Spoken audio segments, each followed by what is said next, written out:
E aí pessoal, tudo bom? Sejam bem-vindos ao seu canal de hidráulica, para você aprender hidráulica sem complicações.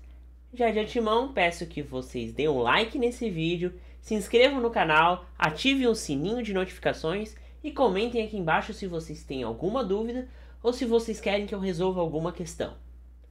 E para terminar, não se esqueçam de seguir o nosso canal do Instagram, ok? Mas deu de enrolar e vamos para a nossa aula agora mesmo.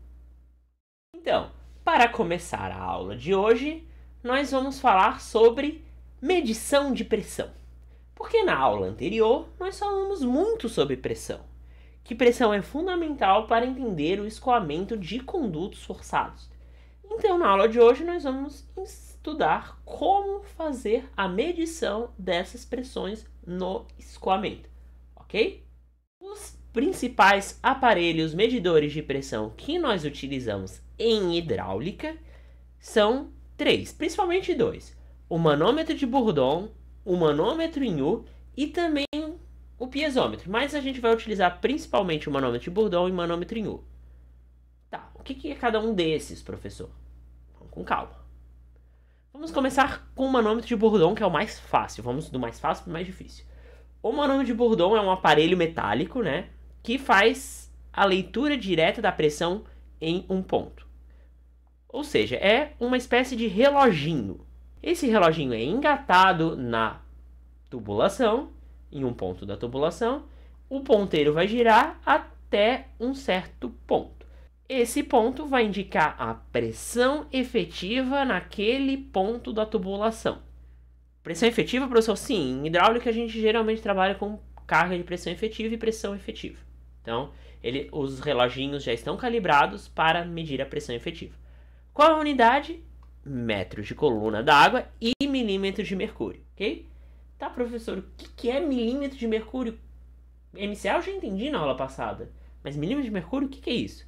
Eu vou dar um exemplo para vocês tentarem entender, ok?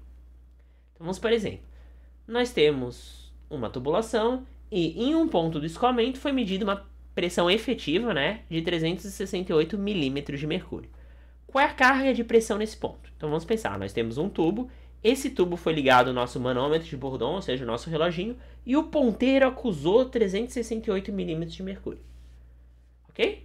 Mas para nós não interessa em milímetros de mercúrio, isso não tem muito significado. O que interessa é carga de pressão, porque em metros de coluna d'água, que daí nós sabemos o quão a água consegue subir.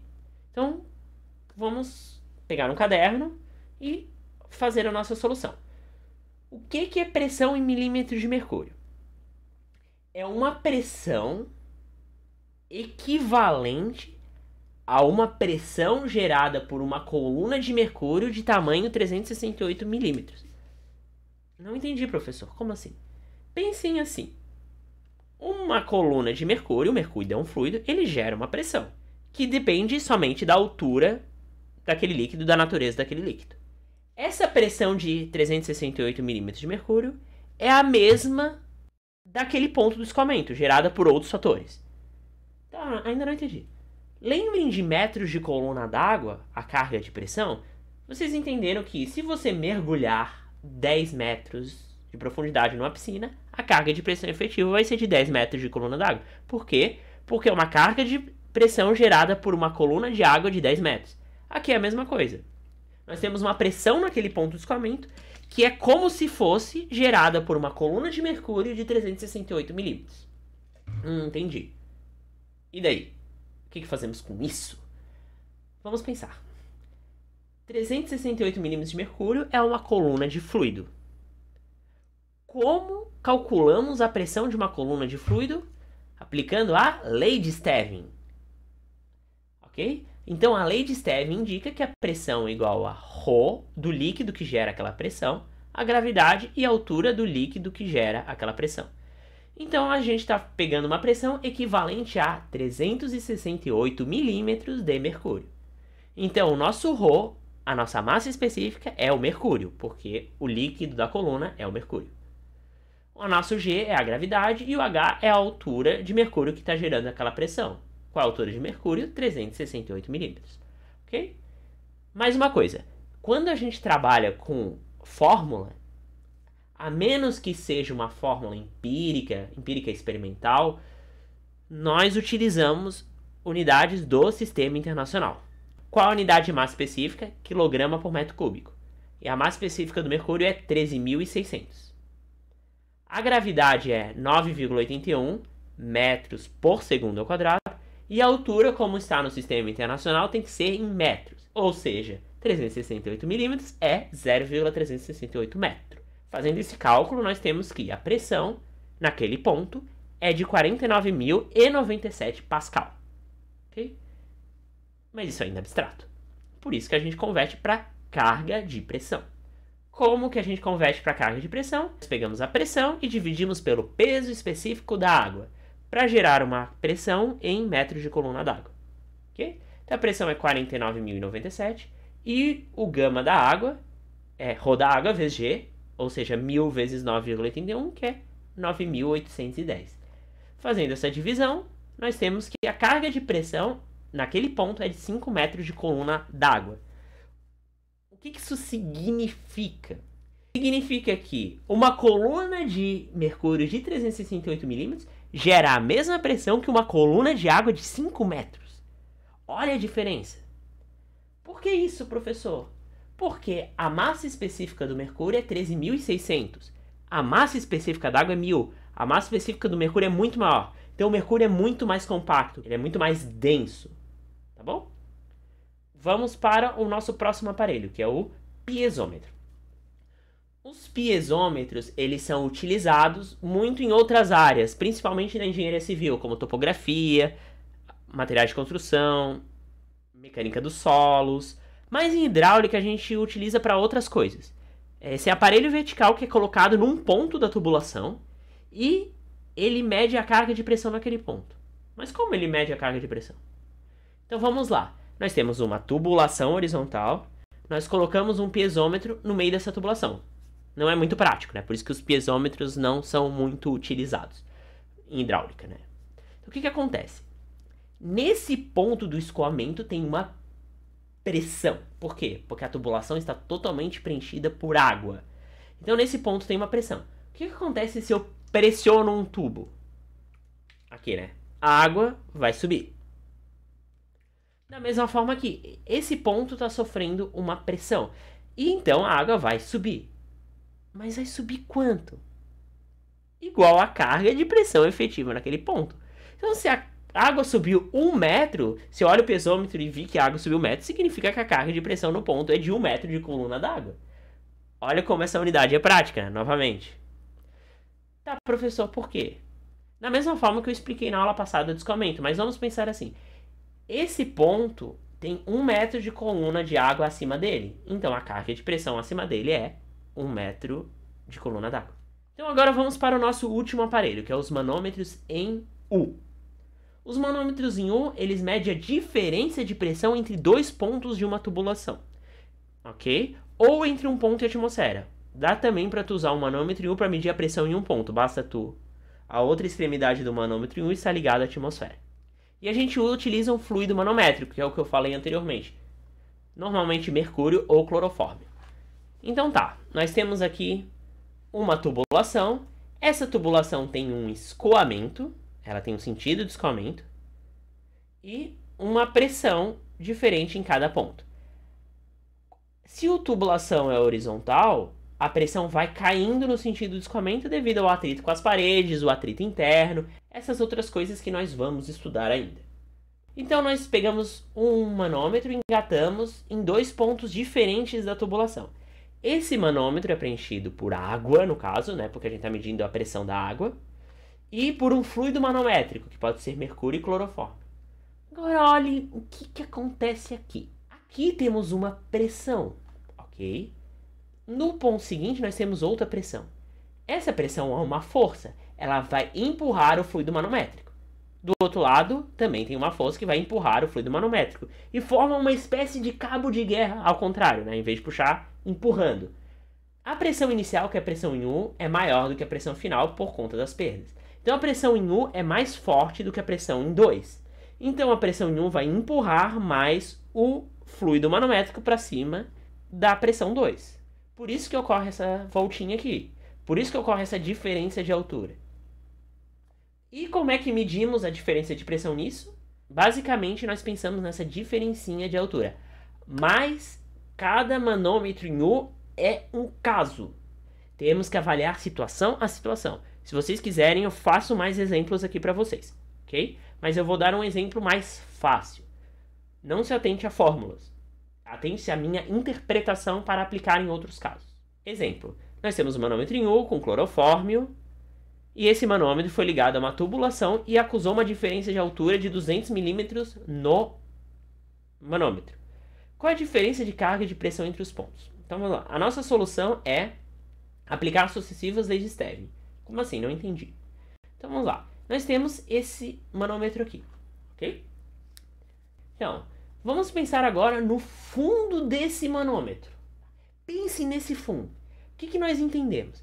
Nesse ponto, se a gente calcular a pressão pelo lado esquerdo, vai dar o mesmo resultado do que se a gente calcular a pressão pelo lado direito. Por quê? Porque os líquidos ali estão parados. Então a pressão de um lado vai ser igual à pressão do outro. Então vamos dividir esse líquido em dois. Ok? E separamos. Ok? Então sabemos que a pressão da esquerda é igual à pressão da direita porque se trata do mesmo ponto. Para calcular a pressão de uma coluna de líquido, nós utilizamos a lei de Stevin. Okay? Então vamos fazer um truque aqui para ensinar para vocês. Vou dividir esse manômetro em três. Uma coluna de clorofórmio de tamanho B, uma coluna aqui do lado esquerdo é de água de tamanho 200 milímetros e do lado direito é de clorofórmio, e uma coluninha de água de cada lado de tamanho A. Ok? E vamos calcular as pressões geradas por cada uma dessas colunas. Então sabemos que a pressão do lado esquerdo vai ser igual à pressão do lado direito lá embaixo. O que está agindo do lado esquerdo? Uma coluna de clorofórmio de tamanho B, uma coluna de água de tamanho 200 milímetros e uma coluna de água de tamanho A, além da pressão 1. Do lado direito nós temos uma coluna de clorofórmio de tamanho B, uma coluna de clorofórmio de tamanho 200 milímetros e uma coluna de água de tamanho A e a pressão em 2. Eu atribuí A e B porque eu não sei essas medidas, tá bom? Então vamos lá. Temos essa divisão. Cada uma dessas pressões nós vamos aplicar a lei de Stevin. Aí, professor, vai dar um trabalho, não tem algo mais fácil? Agora que vem o truque. Quando a gente vê a lei de Stevin, o que a gente sabe? O que depende a pressão? Depende da massa específica, da gravidade e da altura do líquido. Se o líquido é o mesmo e a altura é a mesma, a pressão é a mesma. Como assim? Vamos lá. Essa pressão em água de tamanho A é gerada por essa coluninha aqui de água. Aqui, ó. Essa coluninha aqui de água. Do outro lado, nós temos uma coluna de tamanho idêntico. Então, se nós temos uma coluna de tamanho idêntico e do mesmo fluido, que é a água, a pressão gerada por essa coluna do lado esquerdo é a mesma por essa coluna do lado direito, porque é o mesmo fluido e a mesma altura. Então, essa P de água A aqui é igual a P de água de tamanho A aqui, então a gente pode cortar. Da mesma forma, o clorofórmio aqui de tamanho B é igual ao clorofórmio aqui de tamanho B, então nós também podemos cortar. Ah, professor, então em manômetro U, se nós temos dos dois lados o mesmo líquido e a mesma altura, nós podemos fazer simplificações? Podemos. Essa é a questão. Cada manômetro, vocês têm que tentar identificar isso para facilitar o cálculo de vocês. Tudo bem? Então sobrou o quê? Sobrou as pressões iniciais e essa coluna de 200 milímetros que é diferente em cada lado. Do lado esquerdo é uma coluna de água de 200 milímetros e no lado direito é uma coluna de clorofórmio de 200 milímetros. Ok? Então vamos lá. Vamos aplicar a lei de Stevin. P é ρGH. Então, P1 mais ρ da água, porque o líquido é água, vezes G vezes H da água, igual a P2 mais ρ do cloro, porque essa coluna é de cloro, vezes G vezes H do cloro. Então, o ρ da água é 1000 kg por metro cúbico, a gravidade é 9,81 e a altura da água é 0,2 metro, convertendo de milímetros para metros. Igual a P2 mais o ρ do cloro é 1460 kg por metro cúbico, a gravidade é 9,81 metros por segundo quadrado e a altura do cloro é 0,2 metro. Fazendo os cálculos aqui, nós temos que P1 mais 1962 igual a P2 mais 2865. Nós queremos a diferença de pressão, então passa o P2 para cá e o 1962 para cá. Então temos que P1 menos P2 igual a 2.865 menos 1.962. Ou seja, a diferença de pressão é de 903 Pascal. O que isso significa? Vamos converter para carga de pressão para a gente ter uma ideia do que isso significa, né? Porque Pascal é muito abstrato. Então, a diferença de carga de pressão, a gente pega a diferença de pressão e divide pelo peso específico da água. Então, a diferença de pressão é 903 e o peso específico da água é 9.810. Ou seja, a diferença de carga de pressão entre os dois pontos é de 0,092 MCA. Ou seja, 9,2 centímetros de coluna d'água.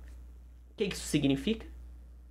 Significa que, se eu botar um piezômetro no ponto 1, a água vai subir a uma certa altura. Se eu botar um piezômetro no ponto 2, a água vai subir 9 centímetros a menos. Entenderam? Então a gente tem uma noção de quão a pressão caiu nesses dois pontos. Tudo certo? Então, gente, se vocês quiserem mais exemplos de manômetros em U, que tem uns cálculos mais difíceis, vocês comentem aqui, sigam no Instagram e me mandem um direct com a questão e eu resolvo aqui pra vocês. Na próxima aula, nós vamos terminar pressão falando sobre um outro fenômeno que a gente estuda em fenômeno de transporte, ou mecânica dos fluidos, né? Que é pressão de vapor e cavitação. Daí, encerramos a parte de pressão na revisão e vamos para volume de controle e equações de conservação, para praticamente terminar essa revisão de mecânica dos fluidos. Se você gostou dessa aula, não se esquece de deixar o like, comente aqui as suas dúvidas e até as próximas aulas, gente.